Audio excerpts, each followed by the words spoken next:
வணக்கம். படித்ததில் பிடித்த கதை பார்க்கலாங்களா? வார்த்தைகள் அப்படிங்கிற ஒரு டாப்பிக்கில் ஒரு டாக்டர்கிட்ட ஒரு அம்மா வர்றாங்க. அவங்களுக்கு ட்ரீட்மெண்ட்லாம் முடிஞ்சு டாக்டர் ப்ரிஸ்கிரிப்ஷனில் மாத்திரை மருந்தெல்லாம் எழுதுறாரு. எழுதிட்டு இதை நீங்கள் தொடர்ந்து சாப்பிட்ணுமா அப்படின்னு சொல்கிறாரு. அந்த அம்மா அதெல்லாம் வாங்கிட்டு சாகும் வரைக்கும் இதெல்லாம் சாப்பிட்ணுங்களா அப்படின்னு கேட்குறாங்க. டாக்டர் சொல்கிறாரு, நீங்கள் வாழும் வரைக்கும் சாப்பிட்ணுமா அப்படிங்கிறாரு. ரெண்டு வார்த்தைகளுமே ஒன்று தான், ஒரு அர்த்தம் தான் தருது. ஆனால் இப்போ அந்த அம்மா பேசுகிறப்ப அதில் ஒரு வெறுப்பு, எரிச்சல் தெரியுது. ஆனால் அந்த டாக்டர்கிட்ட அதே வார்த்தை நம்பிக்கை கொடுக்குது அவங்களுக்கு. வார்த்தைகள் என்னங்க இருக்குது, புரிஞ்சுக்கிறதுல தான் இருக்குது அப்படின்னு நம்ம வாதாடலாம்.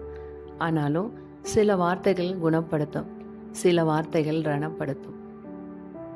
நம்ம எதை சூஸ் பண்ண போகிறோங்கிறது நம்ம கையில் தான் இருக்குது. நல்லதையே கடத்துவோம். நன்றி.